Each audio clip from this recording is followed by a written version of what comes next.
It is frightening to realize that at any moment cataclysm could come and take away everything, and I mean everything that is most precious to you, your life.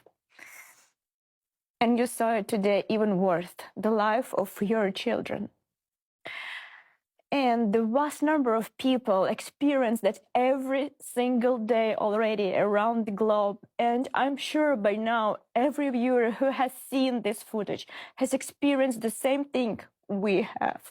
It's normal to feel fear and anxiety, and realizing that and worrying about the lives of your children and loved ones is normal. It's absolutely normal. And that is the reason we are here now. Because we don't want this to happen to us, our loved ones, our children, and to you, and to your children. That's why we are raising climate security issues while we can still make a difference. You know, the way that human mind works, we don't want to imagine ourselves in shoes of those people over there. But the difference between the people who organize these events with Creative Society is that we are not trying to imagine ourselves in some imaginary world where that is not going to happen to us or our families.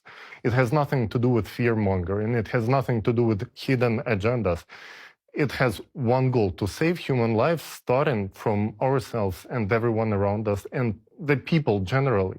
None of those people was ever expecting to be there, losing their families. And then what you're going to say? You're going to be standing thinking who's to blame?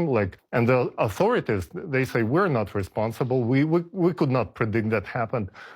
How come that we have been able to predict that? We have been able to calculate this and try to deliver this message to people for so long. But again, you're going to blame the authorities. No, my friends, it's all of the people who have been hearing us, but never joined, never shared this message because they were too scared. It was inconvenient. Why to even think, right? Why to manifestate negative things? Well, friends, this has nothing to do with manifestating negative things. This is already here, and it's coming for you. It's coming for your family. It's coming for all of us. The only difference with it, people in this studio, that we all realize that we have to speak up to avoid being in the shoes of those people who lost everything, including their relatives and sometimes even their own lives. So friends, we are here trying to break through to you. I cannot find other words. If you're watching this, do something.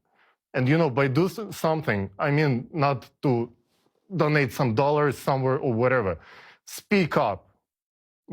Start being a human from the capital H, despite the fact that there's going to be those who are not going to like this message, who's going to smear you, who's going to try to put you down. Speak up if you know that this is the truth.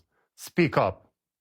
You know, and what we just saw, it's terrible. It's terrible to see how many lives are lost. And I think the most terrible thing is that we know that we could have prevented it, you know, and today we still have a chance to prevent it. And we have hosted so many forums, and we, you know, I have seen so many things while preparing all this information for people. But, you know, when you see that father holding their child's hand, knowing that, you know, their child's not going to survive, you just think, you know, my heart just clenches, and it's so hard to breathe. You think, you know, that nobody's going to come when that happens to your child. When it happens to my child, nobody's going to be there to save him. And it's frightening to know that this is the society that we live in today. And, you know, I wish that we can all realize this and understand that there is still a chance that we can still change everything.